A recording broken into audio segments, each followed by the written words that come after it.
Hi, Marcel. I have a cold right now, so sorry about my voice, but I'm going to try and do my best. The first thing I'm going to discuss is what Hamlet is about. The main character in Shakespeare's play Hamlet is the son of King Hamlet, who dies at the beginning of the play by a snake bite. Hamlet's mother Gertrude marries his uncle Claudius quickly after his father's death, and this makes Hamlet think his mother's weak, and he starts to develop a hate for Claudius. Later in the play, Hamlet discovers a ghost who looks just like his father.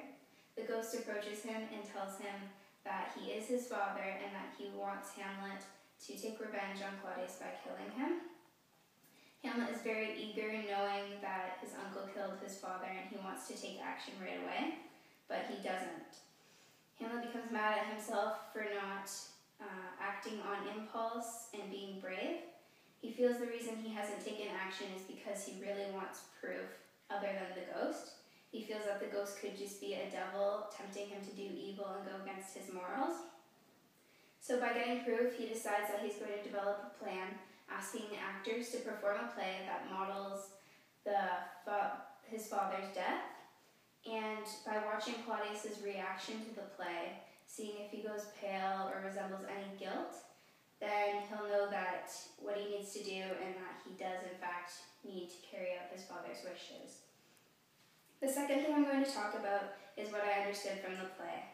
From reading the play, I was able to understand mostly everything that was going on.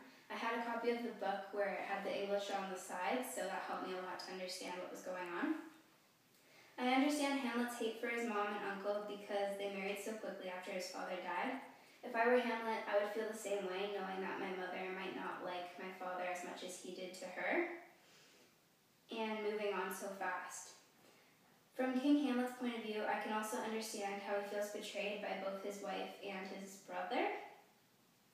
When the ghost of King Hamlet tells Hamlet to take revenge, I'm able to understand Hamlet's point of view of wanting to make sure that he has proof because he doesn't want to go against his morals without the facts. I can also understand Polonius's view as a father telling his daughter Ophelia that Hamlet doesn't really love her because he's a royal. I can understand how this can be true because when a royal chooses a mate, normally the rest of the family must approve. And since Ophelia isn't higher class, Polonius doesn't want her to think it will work out because Hamlet probably won't be able to choose her anyways. And this situation here kind of reminded me of Prince William and Kate Middleton.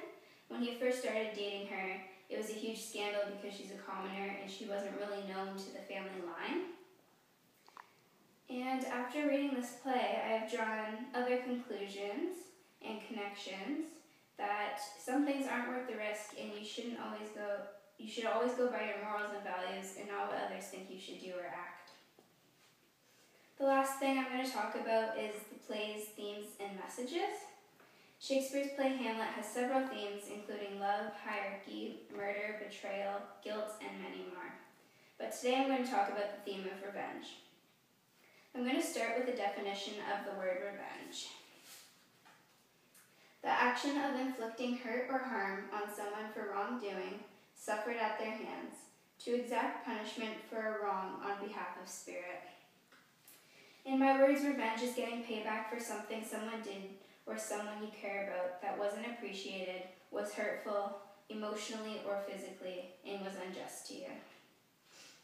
I think revenge is kind of what initiates this play when the ghost of King Hamlet tells Prince Hamlet to kill Claudius. The ghost wants revenge for his brother betraying him, for taking his wife, and for murdering him. By killing Claudius, it would be revenge taking a life for a life. The ghost tells Hamlet, revenge is foul and most unnatural murder.